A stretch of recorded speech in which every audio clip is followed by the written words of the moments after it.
ಮಾರ್ಕನು ಬರೆದ ಸುವಾರ್ತೆ 5ನೇ ಅಧ್ಯಾಯದಲ್ಲಿ ಒಬ್ಬ ಹೆಂಗಸಿನ ಕುರಿತಾಗಿ ಬರೆಯಲ್ಪಟ್ಟಿದೆ. ಆದರೆ ಆಕೆಯ ಹೆಸರನ್ನು ಬರೆಯದೆ ರಕ್ತಕುಸುಮ ರೋಗಿಯಾಗಿದ್ದಂತ ಹೆಂಗಸು ಎಂಬುದಾಗಿ ಬರೆಯಲ್ಪಟ್ಟಿದೆ.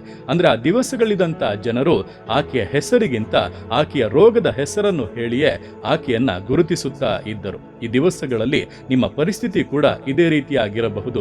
ನಿಮ್ಮ ಹೆಸರಿಗಿಂತ ನಿಮ್ಮ ಕಷ್ಟಗಳನ್ನೇ ಜನರು ಗುರುತಿಸಿ ಈ ರೀತಿಯಾಗಿರುವವರು, ಈ ರೀತಿಯಾಗಿದ್ದವರು, ಈ ರೀತಿ ಕಷ್ಟದಲ್ಲಿರುವವರು ಎಂಬುದಾಗಿ ಅನೇಕ ವಿಷಯಗಳನ್ನ ಹೇಳಿ ನಿಮ್ಮನ್ನ ಕುಂದಿಸುತ್ತಾ ಇರಬಹುದು. ಪರಿಸ್ಥಿತಿಗಳು ಕೂಡ ಅದೇ ರೀತಿಯಾಗಿರಬಹುದು. ಆದರೆ ಅಂದು 12 ವರ್ಷಗಳಿಂದ ರಕ್ತಕುಸುಮ ರೋಗಿಯಾಗಿದ್ದಂತಹ ಸ್ತ್ರೀಗೆ ಬಿಡುಗಡೆ ಕೊಟ್ಟಂತ ಯೇಸು ಕ್ರಿಸ್ತನು ಈ ದಿವಸ ನಿಮ್ಮ ಜೀವಿತದಲ್ಲಿ ಕೂಡ ಬಿಡುಗಡೆಯನ್ನು ಕೊಡುವುದಕ್ಕೆ ಶಕ್ತನಾಗಿದ್ದಾನೆ. ನಂಬಿಕೆಯಿಂದ ಆತನನ್ನ ಹಿಂಬಾಲಿಸಿ ಆತನೊಂದು ಸ್ಪರ್ಶ ಸಾಕು, ನಿಮ್ಮ ಜೀವಿತದ ಅವಸ್ಥೆಯೇ ಬದಲಾಗಲಿದೆ. ಜನಗಳ ಮುಂದೆ ನೀವು ವಿಶೇಷವಾದ ಸಾಕ್ಷಿಯಾಗಿ ಯೇಸು ಕ್ರಿಸ್ತನ ನಾಮಕ್ಕೆ ಮಹಿಮೆಯಾಗಿ ಶೋಭಿಸಲಿದ್ದೀರಾ.